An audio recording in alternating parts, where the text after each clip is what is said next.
The door didn't just close behind me.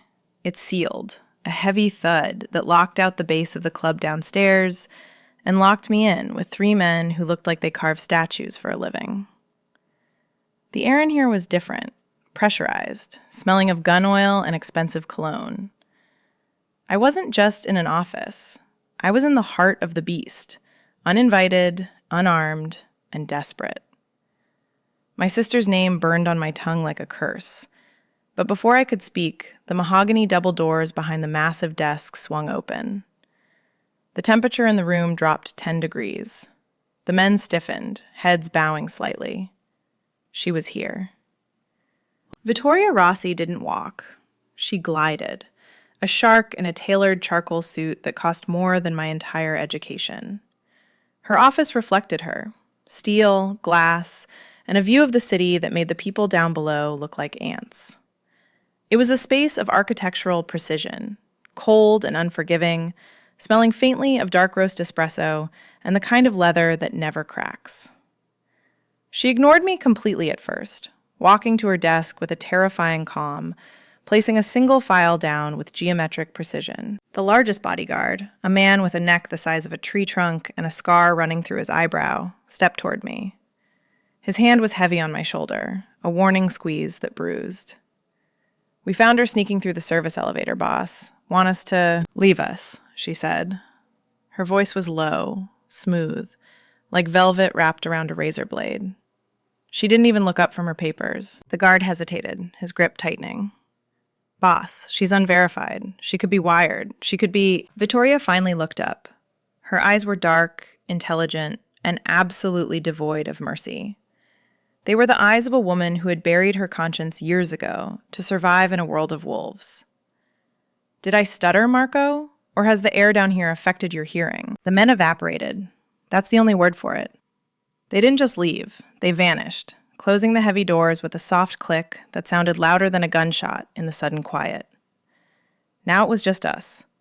The silence stretched, heavy and thick. It wasn't empty silence. It was a predator assessing prey. She leaned back in her chair, steepling her fingers, her gaze sweeping over me. My cheap jacket, my wind-blown hair, my shaking hands. "You have exactly 30 seconds, she said, her voice dropping an octave, intimate and dangerous. "Before I call them back and have them remove you. Why are you breathing my air?" I swallowed the lump of terror in my throat. This was it. "The Portieri disappearance," I managed, surprised my voice didn't crack under the weight of her stare. "I know you have the file. I know you know where my sister is." Vittoria paused. The name hit its mark. Her expression didn't change, but the air in the room charged, static electricity rising on my skin. She stood up slowly, unfolding her height. She was taller than I expected, imposing in a way that had nothing to do with size and everything to do with power. She walked around the desk, not toward the door, but toward me. Every step was calculated. The click of her heels on the marble floor echoed like a clock ticking down. "Portieri," she tasted the name, testing its weight. That is a very expensive name to whisper in this city. A name that gets people buried. "I don't care," I said, though my heart was hammering against my ribs like a trapped bird. "She's my sister. I'm not leaving without answers." Vittoria stopped 2 feet from me, close enough that I could smell her perfume. Sandalwood, steel, and something darker, like rain on hot asphalt. She wasn't looking at me like an intruder anymore. She was looking at me like a puzzle she hadn't decided whether to solve or crush. "You walked into the headquarters of the Rossi family," she murmured, her eyes locking onto mine, unflinching. "Bypassed 3 layers of security, evaded my best men, and burst into my private sanctuary to demand secrets that men have died protecting." She took another step closer. The space between us vanished. I could feel the heat radiating from her, the sheer force of her presence pressing against my chest. "You are either incredibly stupid," she whispered, her gaze dropping to my lips, then back to my eyes, "or you are desperate enough to be interesting." "I need that file," I insisted, refusing to back down, though every instinct screamed at me to run. "The truth isn't free, little bird," she said softly. "And in this room, currency isn't printed on paper." She didn't touch me. She didn't have to. She simply began to circle, a slow, predatory orbit that made the fine hairs on the back of my neck stand up. Her gaze was physical, a weight dragging across my skin, assessing not just the threat I posed, which was 0, but the potential I held. She was looking for cracks in the porcelain, testing the structural integrity of my resolve. "You want the Portieri file," she stated, her voice drifting from behind my left ear, then moving to the right as she paced. "You want to know why your sister vanished from her apartment, leaving nothing but a cold cup of tea and an open window. You want names. You want locations." "Do you have them?" I demanded, turning to face her. But she was already moving again, forcing me to pivot, keeping me off balance. "I have everything," Vittoria replied, stopping in front of me again, leaning back against the edge of her massive desk. She crossed her ankles, the picture of relaxed dominance. "But information of that caliber is dangerous. It's a weapon, and I don't hand loaded weapons to children. I'm not a child." "No," she agreed, her eyes dropping to the pulse fluttering visibly in my throat. "You're a desperate woman, and desperate women make transactions they don't understand." She pushed off the desk, closing the distance again. The air between us thickened, charged with a tension that felt like the seconds before a thunderstorm breaks. "Here is the negotiation," she said softly. "I will give you the truth, every ugly, jagged piece of it. I will take you to where the answers are hidden. But the price is high." "I don't have money," I said quickly. "My accounts are—" "I don't want your money," she cut in, a flicker of amusement touching her lips. "I have more money than God. I want something far more valuable. I want your will." I froze. "My what?" "Your control," she clarified, her voice dropping to a whisper that seemed to vibrate through my bones. "For the duration of this night, you belong to me. You do not speak unless I tell you to speak. You do not move unless I tell you to move. You surrender every decision, every instinct, every breath to my authority. You become an extension of my will." The proposition hung in the air, heavy and intoxicating. It was madness. I should have turned around and walked out the door. I should have called the police, even though I knew they were in her pocket. But the thought of my sister, alone, scared, waiting for me, held me rooted to the spot. And beneath the fear, there was something else.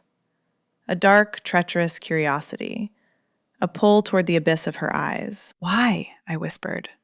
"Why do you want that?" "Because the places we are going require absolute obedience to survive," she said, her expression unreadable. "And because I want to see if you can handle the weight of my world." Vittoria extended a hand, palm up. It wasn't a request for a handshake. It was a demand for a surrender. One night, total submission, in exchange for the truth. "Do we have a deal?" I looked at her hand, long fingers, manicured nails, steady as stone.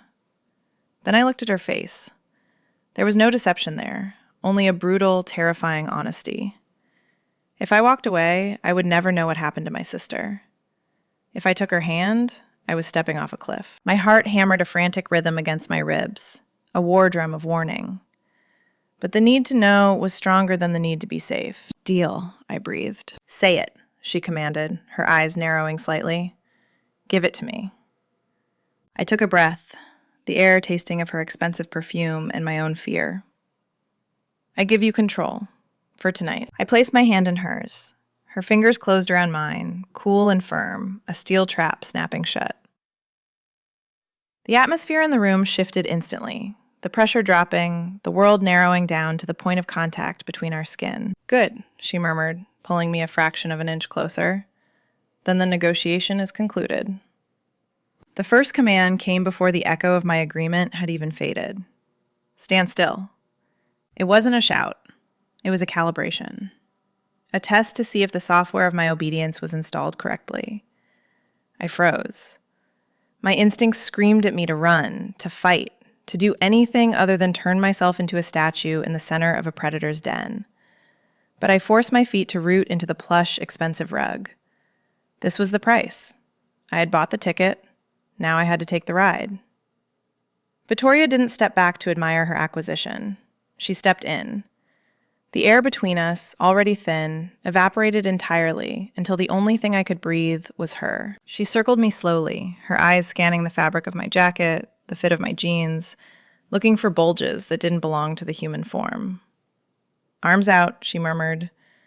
I lifted them, feeling ridiculous and vulnerable, like a criminal caught in a spotlight. She moved behind me. I couldn't see her, which made the sensory deprivation terrifying. I could only feel her presence, like a heat source at my back, radiating a controlled intensity that made the hair on my arms stand up. Then, her hands. They started at my shoulders, firm, professional, sliding down the length of my arms to my wrists. She was checking for wires, for microphones, for anything that could betray her secrets to the outside world. But the sensation was electric. Her touch was clinical, precise, yet maddeningly slow. It felt less like a security sweep and more like an appraisal of property. She was thorough, her fingers tracing the seams of my clothing with an expertise that suggested she had done this 1,000 times before, though perhaps not with someone who was trembling quite this visibly. She moved around to face me again, her expression unreadable, a mask of beautiful indifference. Her hands moved to my waist, patting down the pockets of my cheap denim jacket. She found nothing but lint and a crumpled receipt, which she discarded onto the floor without a glance. "You came here unprepared," she noted, her voice low, vibrating in the quiet room. "No weapon, no backup, just audacity." Her fingers traced the line of my ribs, searching for a hidden recorder taped to skin. The friction of her palms against my shirt sent a jolt through me that had nothing to do with fear and everything to do with proximity. I held my breath, terrified that if I exhaled, I would shatter under the weight of her scrutiny. She stepped closer, so close her suit jacket brushed against my shirt. Her hand moved up, resting flat over my heart. It was hammering so hard I thought it might bruise her palm. She held it there, feeling the frantic rhythm of my panic against her steady strength. Her eyes locked onto mine, gold flecks visible in the deep brown irises, burning with a cold, analytical fire. "Your heart is a traitor," she whispered, her thumb pressing gently against my sternum. "It tells me everything your mouth is trying to hide. You aren't just scared of me, little bird. You are terrified of what you might find." She wasn't wrong. The truth was a monster I had been chasing. But now that I was standing in its lair, the reality of it was crushing. She withdrew her hand, the absence of her touch leaving a cold spot on my chest that ached. "Phone," she demanded, extending that elegant hand again. "And keys. Anything that connects you to the world outside this room." I hesitated for a fraction of a second. My phone was my lifeline, my map, my safety net. But the look she gave me, a slight arch of a perfectly groomed eyebrow, reminded me that I had no rights here. I dug them out of my pocket and placed them in her palm. The metal felt heavy, like I was handing over my autonomy. She didn't look at them. She simply dropped them into a drawer in her desk and locked it. The sound of the key turning was final. I was cut off, isolated, entirely hers. "You are clean," she announced, though the way she said it made me feel anything but. She circled back to her desk, pressing a button on the intercom, her gaze never leaving my face. "Bring the car around, the armored one." She looked back at me, sweeping me from head to toe one last time. "You passed the inspection. Now comes the transit. Do not make me regret letting you walk out of this room alive." The walk to the elevator was a blur of polished floors and the return of the silent giants. Marco fell in step behind us, a looming shadow of violence. But Vittoria didn't acknowledge him. She moved with the fluid, terrifying grace of someone who owned the very ground beneath her feet. And I was just the satellite caught in her gravity, pulled along in her wake. The elevator descent was rapid, my ears popping with the change in pressure, the silence heavy enough to choke on. When the doors slid open to the private garage, the air changed instantly, cooler, smelling of exhaust fumes, ozone, and damp concrete. The car waiting for us wasn't a vehicle. It was a rolling fortress. It was black, sleek, and massive, armored plating disguised as luxury curves. Marco opened the rear door, and Vittoria gestured for me to enter first. It was a trap, a beautiful, leather-lined cage. But I climbed in because the alternative was walking away empty-handed. She followed, the door sealing us in with a heavy, pressurized thud, that cut off the sounds of the city completely. Inside, the space was intimate by design or necessity. I couldn't tell. The partition between us and the driver was opaque black glass, a void that swallowed our reflection. We were alone again, but this time there was nowhere to retreat. The interior smelled of rich, conditioned leather and the faint, lingering scent of her perfume, sandalwood, and power. We sat facing each other, the legroom generous for a normal car, but feeling suffocatingly tight right now. As the engine purred to life, a low vibration I felt in my teeth rather than heard, her knee brushed against mine. I flinched, instinctively trying to pull back, but the seat held me in place. She didn't move. She didn't shift her leg away, leaving that point of contact as a constant, burning reminder of who was in charge. The car began to move, gliding out of the garage and into the city night, but the tinted windows turned the streets into a blur of abstract neon streaks. We were moving through the world, but we weren't part of it. We were in a capsule of her making. "Your sister liked this car," Vittoria said suddenly, her voice cutting through the hum of the engine like a knife through silk. My head snapped up, my heart skipping a beat. "She was in this car?" "Many times," Vittoria replied, her eyes tracking the passing lights reflected on the glass before sliding to me. Elena had a taste for the finer things, and a talent for getting into spaces where she didn't belong. Much like you. Where is she? The question tore out of me before I could stop it. I had promised submission, but the grief was a living thing, clawing at my throat. Vittoria's gaze sharpened. She leaned forward slightly, the movement pressing her knee harder against mine. The friction sent a jolt of electricity straight up my thigh. "We have a deal," she reminded me, her voice silky and lethal. "You don't ask questions unless I permit them. You speak when spoken to. That was the price. You are already failing." "I need to know," I whispered, my voice trembling. "Please." "You need to learn discipline," she countered. She reached into the small cooler built into the console, retrieving a bottle of water. She cracked the seal, the sound sharp in the quiet cabin, but didn't drink. She just held it, watching me. "You want the next piece of the puzzle? You want to know where we're going?" I nodded, unable to trust my voice. "Then look at me," she commanded. "Not at the floor, not at the window, at me. And do not look away until I tell you to." I forced my eyes to meet hers. It was like staring into the sun, intense, overwhelming, and dangerous. Vittoria's eyes were an abyss, dark and endless, swallowing the light. I wanted to look away, to find a safe corner of the car to hide in, but I held her gaze. My eyes watered. My heart pounded against my ribs. The seconds stretched into minutes. She didn't blink.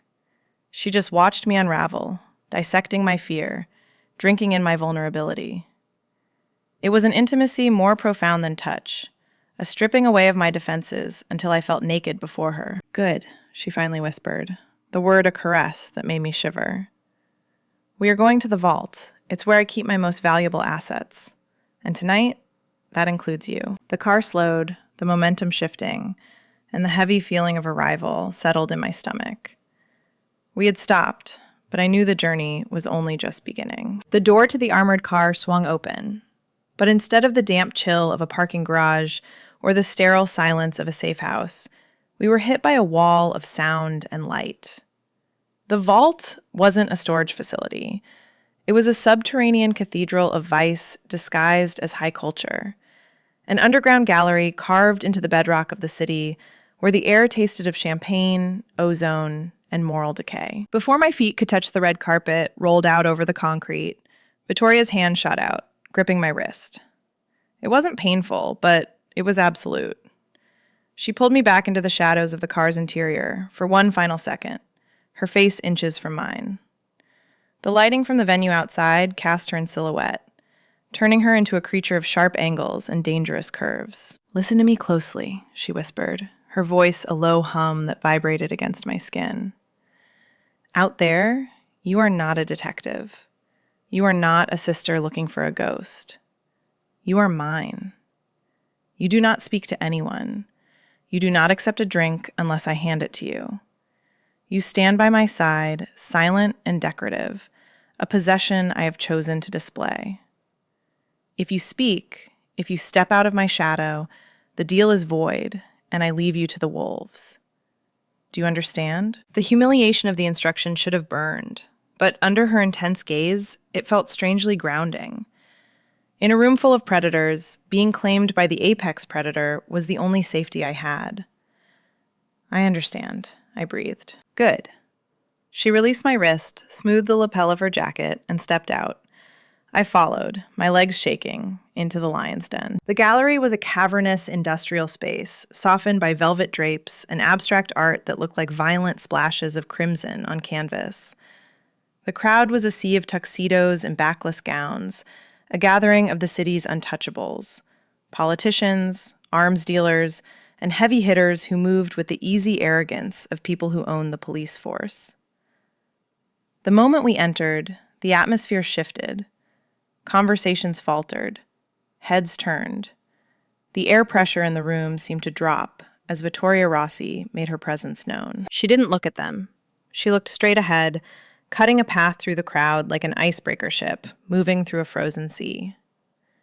I stayed half a step behind her, feeling exposed and out of place in my denim and fear. Then I felt it.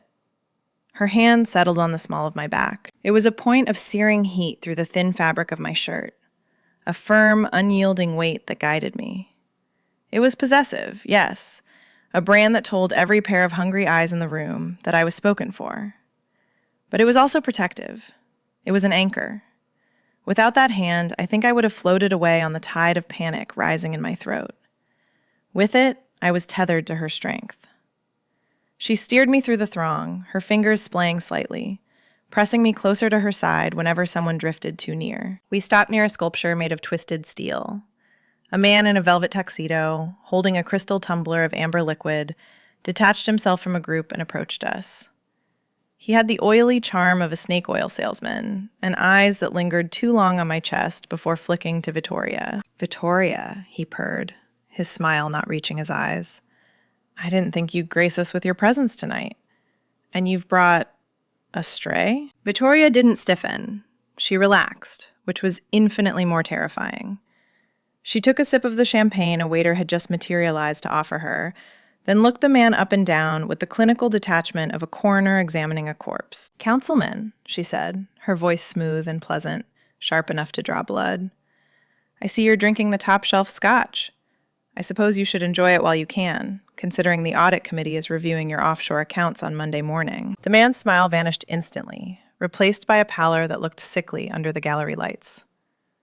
That's private information. In my world, nothing is private," Vittoria replied, taking a step forward, forcing him to take a step back. "Enjoy the party, Councilman. Try not to spill anything. Stains are so hard to remove from a reputation." She dismissed him by simply turning away, her hand on my back guiding me toward the bar. I watched the man crumble, retreating into the crowd like a wounded animal. My heart was racing, not just from the encounter, but from the sheer intellectual violence of it. She hadn't raised a hand or a voice. She had dismantled him with a sentence. "Don't look impressed," she murmured against my ear, her breath warm and teasing. He was low-hanging fruit. The real sharks are yet to circle. As if summoned by her words, the crowd near the entrance parted again. The ambient noise of the party didn't just dip this time. It died.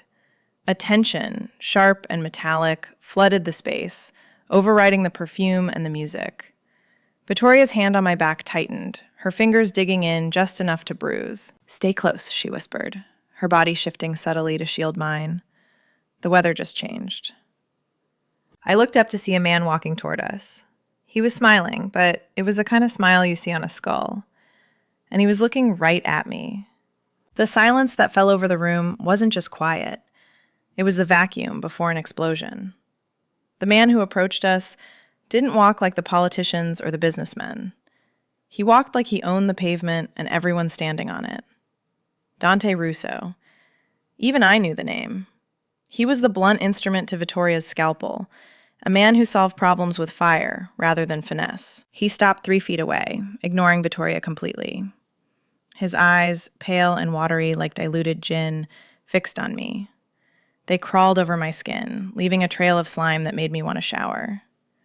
He swirled the ice in his glass, the sound obscenely loud in the hushed gallery. "I didn't know we were bringing pets to the auction, Vittoria," he said, his voice a gravelly rasp. He took a step closer, invading the personal space Vittoria had so carefully constructed around us.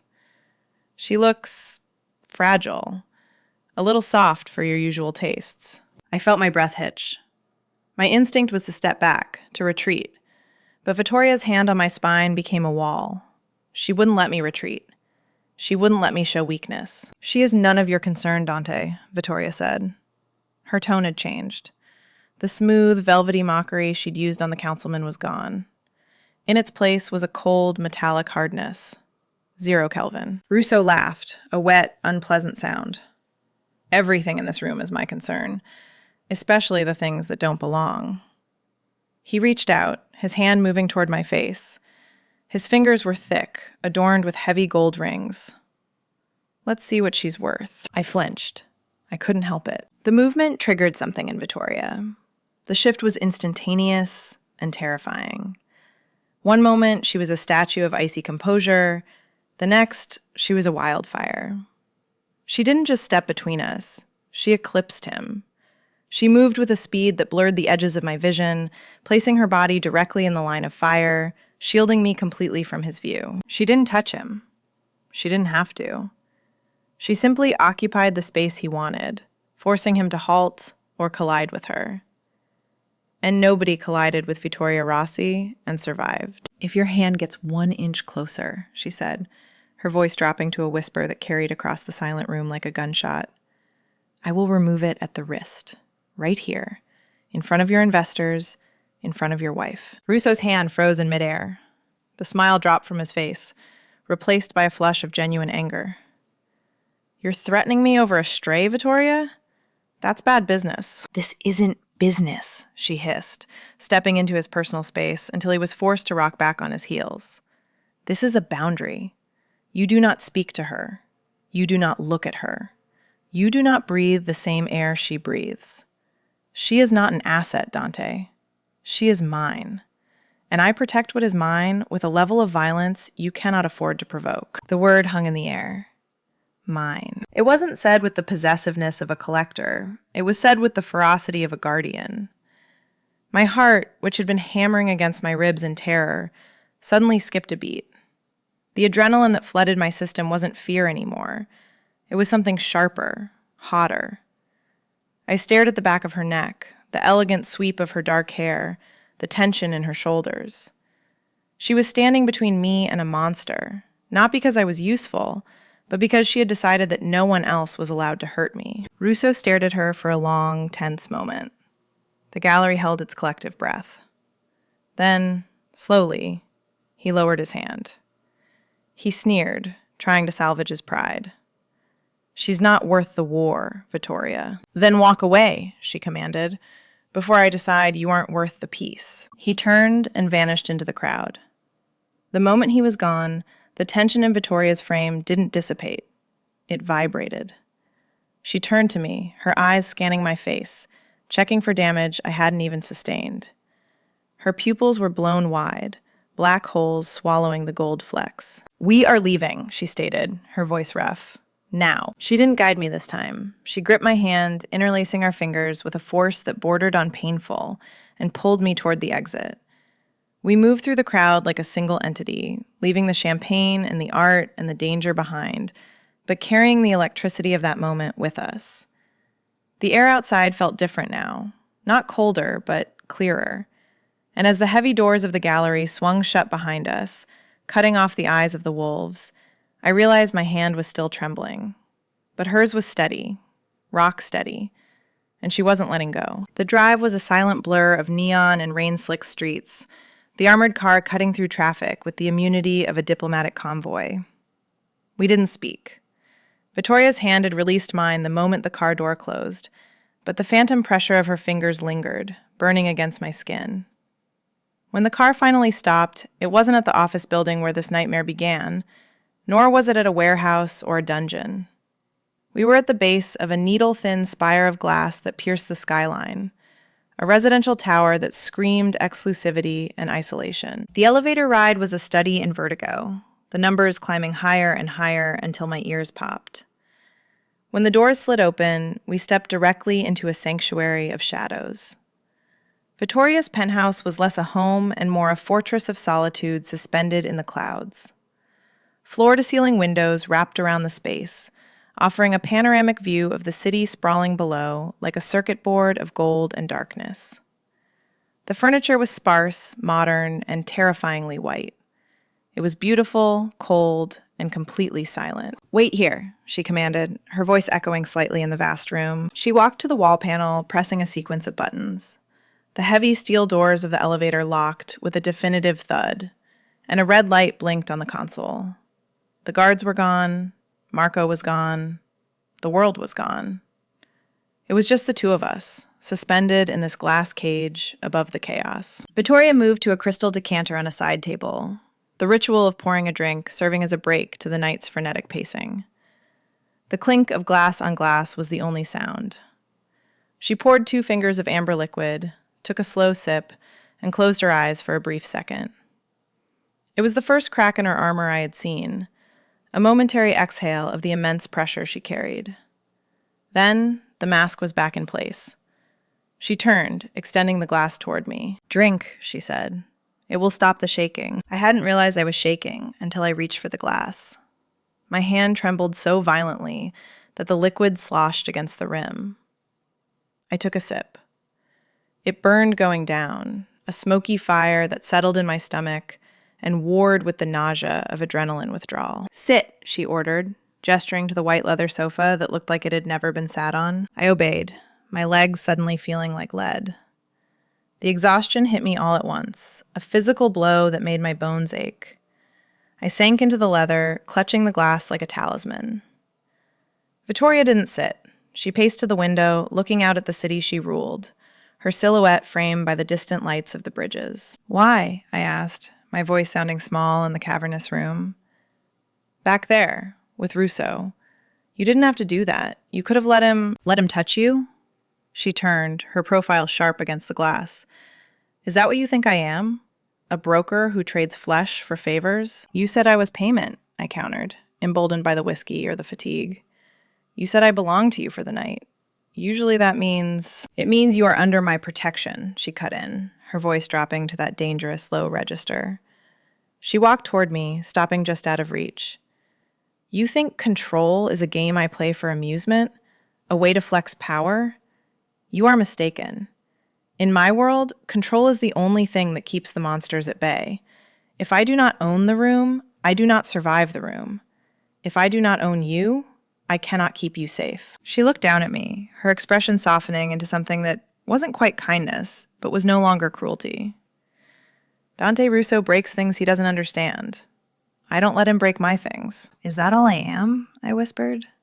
"A thing?" "You are a liability," she corrected, though there was no heat in the words. A reckless, stubborn liability who walked into a war zone without a weapon. She set her glass down on the coffee table, and her eyes narrowed, focusing on my hand resting on my knee. "And you are bleeding." I looked down. A thin line of crimson was welling up on the back of my hand, a scratch I hadn't even felt, probably from the rough fabric of Russo's tuxedo, or a ring grazing my skin during the scuffle.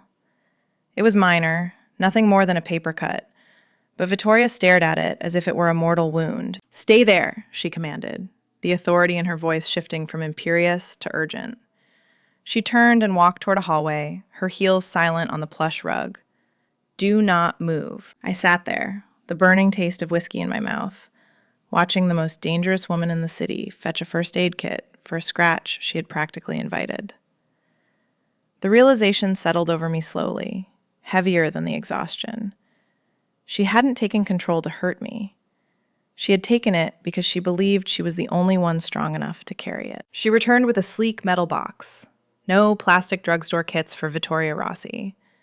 She sat on the coffee table in front of me, her knees brushing mine, invading my space again. But this time the invasion felt different. It felt necessary. She took my hand, her grip firm but careful, treating my skin like it was made of something rare and breakable, despite the fact that I had barged into her office like a bull in a china shop. "This will sting," she warned, her eyes focused entirely on the small cut. She dabbed antiseptic on the wound. A sharp hiss of pain escaped my lips. She didn't apologize, but her thumb brushed over my knuckles in a silent, soothing motion that was more effective than words. The silence in the room deepened. It wasn't the heavy, threatening silence of the office, nor the vacuum of the car. It was a breathing silence. I could hear the hum of the refrigerator in the distant kitchen, the wind buffeting the glass 70 stories up, and the steady, rhythmic sound of her breathing. She applied a bandage with the precision of a surgeon. Her head was bent low over my hand, exposing the vulnerable curve of her neck. I found myself staring at her, really staring. Up close, right here, without the armor of distance and posturing, she was devastating. I saw the faint lines of exhaustion around her eyes, the way her eyelashes cast shadows on her cheekbones, the flecks of gold in her irises that caught the low light of the apartment. "Why?" I whispered again. "You could have had a medic do this. You could have thrown me out." She finished the bandage and didn't let go of my hand. She held it between both of hers, looking at the contrast of her manicured strength against my battered resolve. "Because you needed to understand," she said softly, finally meeting my gaze. The proximity was overwhelming. If I leaned forward 3 inches, our foreheads would touch. "You think you want the truth, but you have no idea what the truth costs. You think you can just walk into the fire and not get burned. I'm ready to burn, if it means finding Elena." Vittoria sighed, a sound that seemed to carry the weight of the entire city. "Elena isn't missing, little bird." The world stopped. My heart missed a beat, then double time to catch up. "What?" "She isn't missing," Vittoria repeated, her voice steady, anchoring me as the room started to spin. "She is hiding, and there is a very big difference." "Hiding from whom? From you?" "From everyone else," she corrected. "She came to me 6 months ago. She had seen things she wasn't supposed to see, heard whispers meant for dead men. She was a liability to people far worse than Dante Russo. She begged me for a way out." I stared at her, the pieces of the night clicking into place like tumblers in a lock. The control, the secrecy, the display at the gallery. You helped her?" I gave her a new name, a new face, a new life in a place where the shadows don't reach. Vittoria's thumb traced the line of my pulse again. But to keep her safe, she had to disappear completely, even from you. Especially from you. Because if you knew, you would look for her. And if you looked, they would follow. The realization hit me with the force of a physical blow. Vittoria hadn't been keeping me from the truth to be cruel. She had been holding the door shut against a hurricane. Her demand for control, for silence, for obedience, it wasn't a power trip. It was a containment strategy. She had stepped between me and the abyss, taken the target off my back, and placed it squarely on her own. "So tonight," I started, my voice trembling. "Tonight was an assessment," she admitted.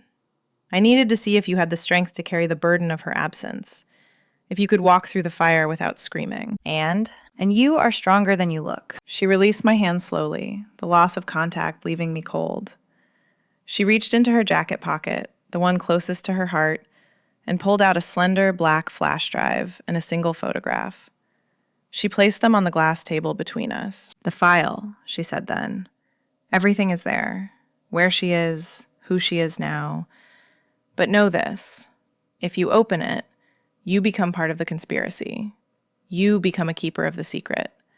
And there is no going back." The photograph lay face down on the glass table, a small rectangle of white paper that held the weight of my entire world. It looked innocuous, harmless, but I knew better. It was the final lock on the gate. My hand hovered over it, the tremor in my fingers betraying the war raging inside my chest. Vittoria didn't push me. She didn't offer encouragement or threats.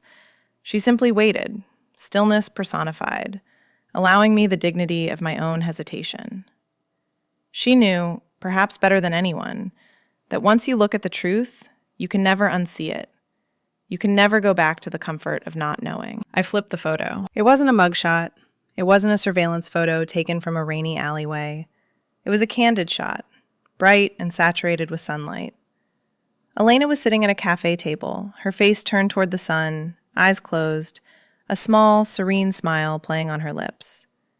Her hair was shorter, dyed a blonde that should have looked cheap, but instead looked like a disguise she wore like armor. She didn't look scared. She didn't look like a victim. She looked free. The relief hit me first, a physical wave that buckled my knees, forcing me to lean forward, bracing my hands on the cool glass. She was alive. She was whole. She was drinking coffee in the sun while I had been tearing the city apart, bleeding in alleyways, screaming her name into the void. Then came the anger. It was hot and sharp, a sudden spike of fury that tasted like bile. She had left me. She had chosen this safety, this sunlight, and she had left me behind in the dark to wonder if she was dead. She had let me mourn her while she was still breathing. She looks happy, I choked out, the words scraping my throat. She is safe, Vittoria corrected gently. Happiness is just a byproduct of survival. I looked up at her. Vittoria was watching me with an expression that shattered me. It wasn't pity. It was recognition. She knew this pain. She knew the specific agony of loving someone enough to let them go, and the bitterness of being the one left behind to clean up the mess. She couldn't tell you, Vittoria said, answering the accusation I hadn't voiced. If she had reached out, even once, they would have found her. Her silence is the only thing keeping her alive. And now, your silence is the price of her future. She tapped the black flash drive with a manicured fingernail. The coordinates are on here. The new name, the address. You can take it. You can get on a plane tomorrow and go to her. You can hug her and yell at her and bring her home. She paused, letting the silence stretch until it was tight enough to snap. But if you do, you lead the wolves right to her door. You break the seal. And I cannot protect either of you once that line is crossed. The choice hung in the air between us, heavy and suffocating. I could have the truth. I could have my sister back. But the cost would be her safety. Or I could walk away with nothing but the knowledge that she was alive and live with the ghost of her absence forever. I looked at Vittoria. I looked at the woman who had kidnapped me, threatened me, searched me, and commanded me. I looked at the woman who had stood between me and Dante Russo, who had tended to the scratch on my hand with the tenderness of a lover.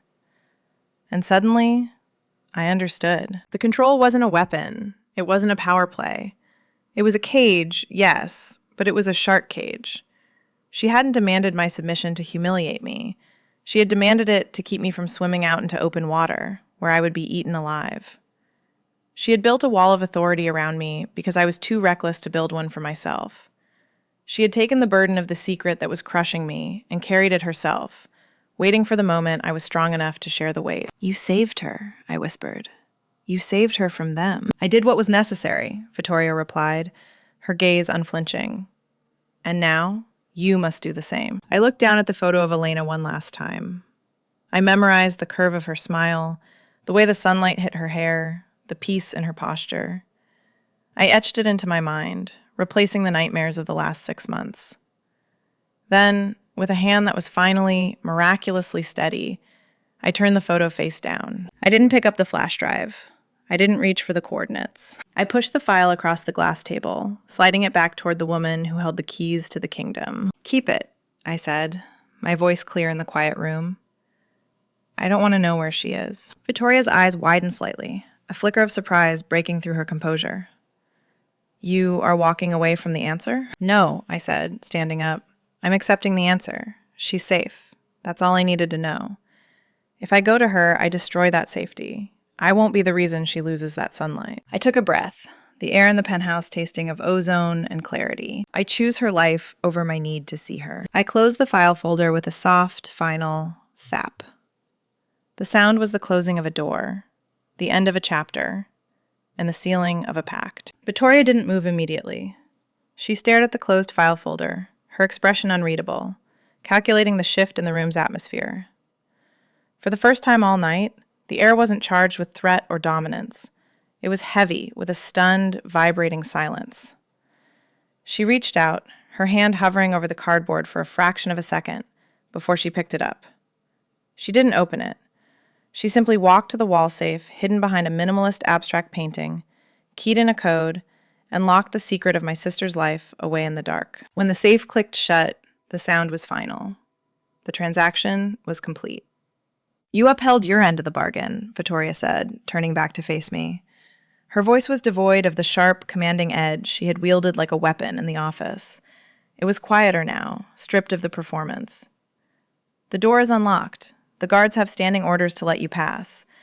You can walk out of here, go back to your apartment, and pretend this night never happened." I looked at the elevator doors, the exit she was offering. It was the safe choice. It was the logical choice. A few hours ago, I would have run toward it without looking back. But the woman who had walked into the Rossi headquarters was gone.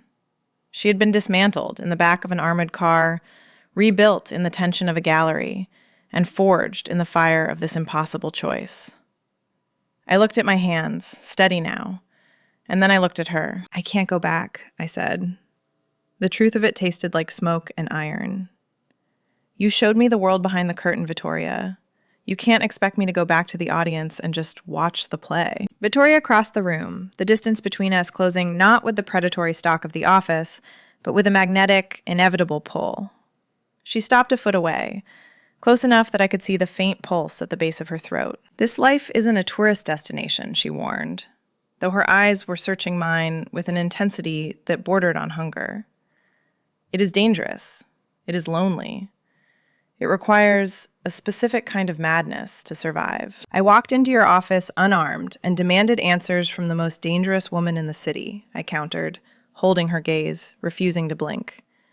"I think I have the madness covered." A slow smile spread across her face. Not the cold, terrifying smile she gave her enemies, but something genuine, something that reached those gold-flecked eyes and softened the steel. "Yes," she murmured. "I suppose you do." The power dynamic in the room shifted, tectonic plates settling into a new formation. It was no longer about control taken. It was about control given. I stepped into her space, erasing the final inch of distance.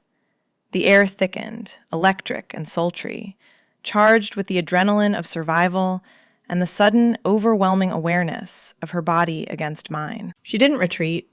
She didn't stiffen. She breathed me in. "The negotiation is concluded," she whispered, her voice a rough caress against my skin. "So tell me, Olivia, if you aren't leaving, what are you doing?" "I'm staying," I said, the decision locking into place like a bolt. "I'm staying right here." Vittoria raised her hand, her fingers brushing the hair back from my temple, her touch lingering on the line of my jaw. It wasn't a check for weapons this time. It was a claim. She leaned in, her lips hovering inches from mine, the heat between us radiating like a physical force. It was a near kiss, a promise of intimacy that held more weight than the act itself. In that suspended moment, I felt the terrifying, exhilarating reality of what I had chosen. I wasn't just a survivor anymore. I was a partner. "Then stay," she breathed against my lips. She turned, taking my hand, not to lead but to join, and we walked to the massive window, looking out at the sprawling, glittering city we now navigated together. The elevator doors remained closed, the exit ignored. Standing beside her, watching the city lights reflect in her dark eyes, I realized the office hadn't been a trap. It was an invitation I finally accepted. The night is over, but the real story has just begun. If you want to see what happens when the contract is signed and the walls come down, subscribe for the next chapter.